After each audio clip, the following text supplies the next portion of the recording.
اللہ مجھے اور آپ کو اپنی کتاب اور اپنے نبی کی سنت کے طریقے سے فائدہ پہنچائے۔ میں اپنی یہ بات کہتا ہوں اور اللہ عظیم ذوالجلال سے اپنے لیے اور آپ کے لیے اور تمام مسلمانوں کے لیے ہر گناہ کی مغفرت طلب کرتا ہوں، بے شک وہ بڑا بخشنے والا مہربان ہے۔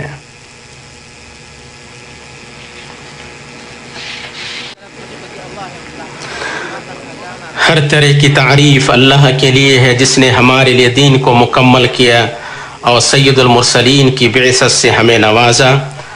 میں اس پاک ذات کی حمد بیان کرتا ہوں اور گواہی دیتا ہوں کہ ایک اللہ کے سوا کوئی معبود برحق نہیں، جہانوں میں اس کا کوئی شریک ہے اور نہ کوئی مثیل، اور میں گواہی دیتا ہوں کہ ہمارے سردار اور نبی محمد اس کے بندے اور رسول ہیں جو جہانوں کے لیے رحمت بنا کر بھیجے گئے۔ اے اللہ تو درود و سلام نازل فرما اپنے بندہ اور رسول محمد پر، آپ کی آل اور آپ کے تمام صحابہ پر، تابعین پر، ان لوگوں پر جو قیامت تک ان کی اچھی طرح پیروی کریں۔ اما بعد، اے اللہ کے بندو، بے شک اللہ تعالیٰ نے مومنوں کے رشتے کو عقیدہ اور اللہ کے لیے اخوت کی بنیاد پر قائم کیا ہے، اور اس معنی کی تعبیر اپنے فرمان سے اس طرح کی ہے، بے شک سارے مومن بھائی بھائی ہیں۔ یہ اللہ کی طرف سے اس چیز کی خبر ہے جو ضروری ہے کہ محسوس حقیقت بنے، اور اسے معنی سے خالی کلام اور آرزو بنانے کی کوئی گنجائش نہیں، کیونکہ مومن جب اپنے رب پر ایمان لے آئے اور اس کے رسول کی تصدیق کے ساتھ اس چیز کی تصدیق کی جو رسول اللہ کی طرف سے ان کے پاس لائے، تو ان کا مقصد ایک ہو گیا، ان کے دل متحد ہو گئے، اور ان دلوں کے درمیان آپسی نفرت کی کوئی جگہ نہیں جو ایمان باللہ پر متحد ہوں اور وہ اللہ اس کے رسول سے گہری محبت سے معمور ہوں، کیونکہ ایمان ایک ایسی پرکشش طاقت ہے جو ایمان والوں کو باہمی ہمدردی اور قربت پر ابھارتی ہے، اور یہی وہ ہم آہنگی ہے جس کی طرف اللہ سبحانہ و تعالی نے اپنے فرمان میں اشارہ کیا ہے۔ ان کے دلوں میں باہمی الفت بھی اسی نے ڈالی ہے۔ زمین میں جو کچھ ہے تو اگر سارا کا سارا بھی خرچ کر ڈالتا ہے تو بھی ان کے دل آپس میں نہ ملا سکتا، یہ تو اللہ ہی نے ان میں الفت ڈال دی ہے، وہ غالب حکمت والا ہے۔ عقیدہ اور اللہ کے لیے اخوت پر قائم ہے ہم آہنگی اس نبوی مثال کے شائن شان ہے جو آپ صلی اللہ علیہ وسلم کے فرمان میں وارد ہوئی ہے۔ آپ سے محبت، شفقت اور ہمدردی میں مومنوں کی مثال جسم کی طرح ہے، جب اس کا کوئی عضو بیمار ہوتا ہے تو جسم کے سارے اعضاء شب بیداری اور بخار میں اس کے شریک ہوتے ہیں۔ یہ آپسی محبت اور شفقت یقیناً مسلمان کے دل میں اپنے معاشرہ اور امت کے تئیں ذمہ داری کا احساس پیدا کرتی ہے۔ ایسا احساس جو ایک ایسے دائرے کی شکل اختیار کرتا ہے جس میں تمام کڑیاں ایک دوسرے سے جڑی ہوئی ہوتی ہیں، ان میں سے ہر ایک کڑی مسلمانوں کی عام مصلحت کی نمائندگی کرتی ہے، جس میں ہر مسلمان کا اپنے حساب سے حصہ لینا ضروری ہے تاکہ وہ اس کے ذریعے بتلائے کہ وہ اس معاشرے میں ایک فعال رکن اور اس کا مضبوط قلعہ ہے جس کی طرف سے مسلمانوں کو نقصان نہیں پہنچ سکتا ہے۔ اور اس احساس ذمہ داری میں ایسے مثبت اقدامات اٹھائے بغیر جو احساس ذمہ داری اور مسلمانوں کے معاملے کی فکر مندی کی تعبیر ہوں، صرف اچھے جذبات کا اظہار کافی نہیں ہوگا۔ جب مسلمان اس راہ پر چلیں گے اور رشتوں کو مضبوط کرنے والے اور اللہ کے لیے محبت کے رشتے کے ساتھ بھائی کو بھائی سے جوڑنے والے ان وسائل کو اپنائیں گے جنہیں سلف نے اپنایا تھا، اور ہر اس نعرہ پکار اور گروہ بندی کو چھوڑ دیں گے جس کی شان اسلام نے گھٹائی ہے، تو اس وقت امت اس خیر کو پا سکتی ہے جسے وہ چاہتی ہے، اور سورج کے نیچے اپنے مناسب مقام پر فائز ہو سکتی ہے۔ ایسی امت جسے حق پہنچتا ہے کہ وہ سربراہی اور قیادت کرے، لیکن لوہا، آگ، استبداد اور دہشت گردی سے نہیں، بلکہ اپنی بلند دعوت، صاف ستھرے عقیدہ اور بلند و بالا اصولوں سے۔ اے اللہ کے بندو، آپ اللہ سے ڈرے اور اس نبوی منصوبہ بندی کو اسلامی بھائی چارے کی بنیادیں قائم کرنے کے لیے بہترین رہنما اور امت کی ترقی، اس کے حالات کی درستگی اور اس کے مقام کی بازیافت کے لیے سچا ترین گائیڈ اور سیدھا ترین طریقہ بنائیں۔ وعقيدتها الصافية. آپ سب درود و سلام بھیجے سب سے بہتر مخلوق پر. اللہ عز و جل نے آپ کو اس کا حکم دیا ہے. اللہ سبحانہ و تعالی نے فرمایا اللہ تعالیٰ اور اس کے فرشتے اس نبی پر رحمت بھیجتے ہیں. اے ایمان والو تم بھی ان پر درود بھیجو اور خوب سلام بھی بھیجتے رہا کرو. اے اللہ تو درود و سلام نازل فرما اپنے بندہ رسول محمد پر. اے اللہ تو آپ کی چار خلفاء ابو بکر عمر عثمان اور علی سے راضی ہو جا. تمام آل صحابہ و تابعین سے اور قیامت تک اور امہات مؤمنین سے اور قیامت تک اچھی طرح ان کی پیروی کرنے والوں سے راضی ہو جا اور ان کے ساتھ ہم سے بھی اپنے عفو کرم اور احسان سے راضی ہو جا. اے اللہ جو درگزر کرنے اور معاف کرنے والوں میں سب سے بہتر ہے. اے اللہ تو اسلام اور مسلمانوں کو غلبہ عطا فرما. اے اللہ تو اسلام اور مسلمانوں کو غلبہ عطا فرما. اے اللہ تو دشمن علیہ السلام اور سارے سرکشوں اور فساد برپا کرنے والوں کو ہلاک کر مسلمانوں کے دلوں کو جوڑ دے. ان کے صفوں کو متحد کر دے. ان کے سربراہوں کی اصلاح فرما اور حق پر ان کے کلمے کو جمع کر دے یا رب العالمین. اے اللہ تو اپنے دین اپنی کتاب اور اپنے نبی محمد صلی اللہ علیہ وسلم کی سنت اور اپنے مؤمن مجاہد بندوں کی مدد فرما. اے اللہ تو ہمیں ہمارے وطنوں میں اطمینان بخش. ہمارے حکمرانوں اور سربراہوں کی اصلاح فرما. ہمارے امام اور حکمران کی حق کے ذریعے تائید فرما. ان کے لیے نیک صلاح کار فراہم کر. انہیں ایسے کام کی توفیق دے جو تجھے پسند ہو اور تو اس سے راضی ہو. اے سمیع الدعا اے اللہ تو انہیں ان کے دونوں نائب اور بھائیوں کو ایسے کام کی توفیق دے جس میں اسلام اور مسلمانوں کے لیے بھلائی ہو اور جس میں شہروں اور بندوں کی بھلائی ہو. اے اللہ تو جس چیز سے چاہے اپنے دشمنوں اور ہمارے دشمنوں کو ہم سے روک لے. اے اللہ تو جس چیز سے چاہے اپنے دشمنوں اور ہمارے دشمنوں کو ہم سے روک لے. يا سميع الدعاء اللهم وفقه ونائبيه وإخوانه إلى ما فيه خير الإسلام والمسلمين وإلى ما فيه صلاح العباد والبلاد.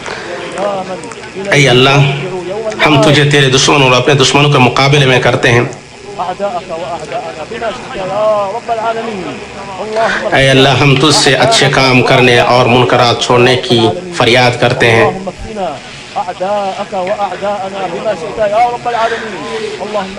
اے اللہ جب تو کسی قوم کے لیے فتنہ چاہے تو ہمیں فتنہ میں مبتلا کیے بغیر اپنے پاس بلا لے. اے اللہ تو ہمارے لیے ہمارے دین کی اصلاح فرما جو ہمارے معاملے کی حفاظت ہے.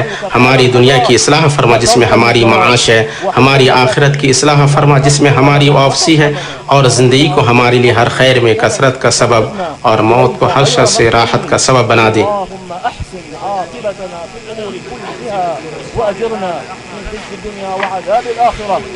اللهم اصلح لنا ديننا الذي هو عصمة امرنا واصلح لنا دنيانا. اے اللہ تو تمام اطراف و سرحدوں پر تعینات ہمارے سپاہیوں کی حفاظت فرما. اے اللہ تو ان کی بھرپور مدد فرما. اے اللہ تو ان کی بھرپور مدد فرما. اے اللہ تو ان کے ذریعے اپنے دین کو غلبہ عطا فرما اور اپنے کلمہ کو بلند کر.